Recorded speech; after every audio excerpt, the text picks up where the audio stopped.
Fala galera, tudo bem com você? Professor Pedro Baltazar aqui na área e hoje nós vamos estudar uma aula muito importante. Nós vamos estudar um pouquinho sobre a economia colonial no Brasil, principalmente no século XVI e XVII.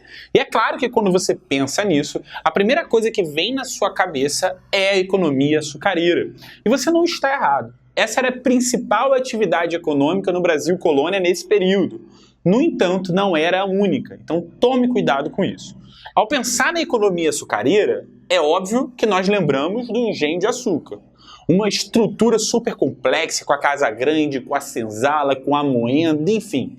Mas um historiador muito importante e famoso, chamado Caio Prado Júnior, ele criou uma teoria para tentar resumir o que seria o modelo de produção dentro de um engenho de açúcar. E ele construiu um conceito que tem um nome meio estranho, mas que resume essa ideia. É o chamado conceito da plantation açucareira. Isso mesmo, eu não estou te zoando, não é plantation, é plantation. A plantation açucareira tem dentro dela um tripé, ou seja, 3 características básicas que sustentam esse modelo de produção. Se não tiver uma dessas 3 características, não é uma plantation, beleza? Vamos lá. A primeira delas seria que toda plantation, inclusive a açucareira, é um latifúndio monocultor. Isso quer dizer que são grandes propriedades de terra, ou seja, extensas áreas cultiváveis que pertencem a uma pessoa e que nela eram produzidas basicamente uma cultura, um produto. Nesse caso, o açúcar. Isso seria um latifúndio monocultor. Resumindo, grande propriedade de terra com um único tipo de produto sendo produzido ali. A segunda característica que é essencial é que, nesse latifúndio monocultor, predominava uma mão de obra escrava. E no caso brasileiro, uma mão de obra escrava africana. E a terceira característica, não menos importante, é que tudo que era produzido ali, em larga escala ou na sua maioria, era destinado ao mercado exterior.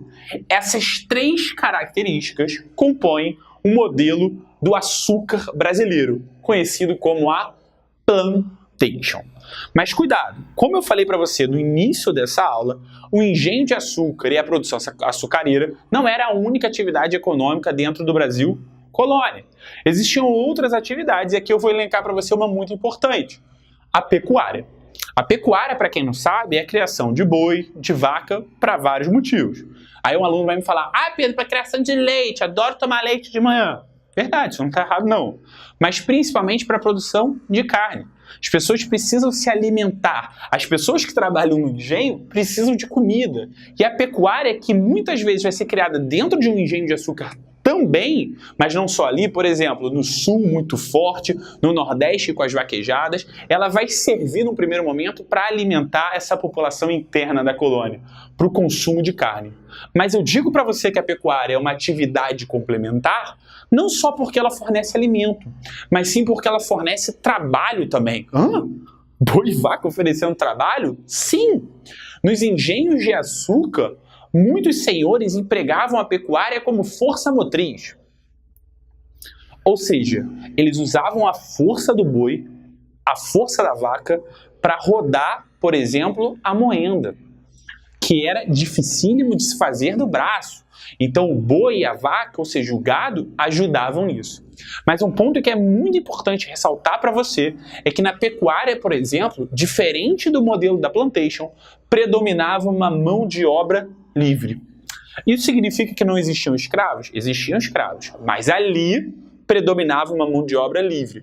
Por exemplo, por causa disso, a pecuária já não se encaixaria no conceito da plantation.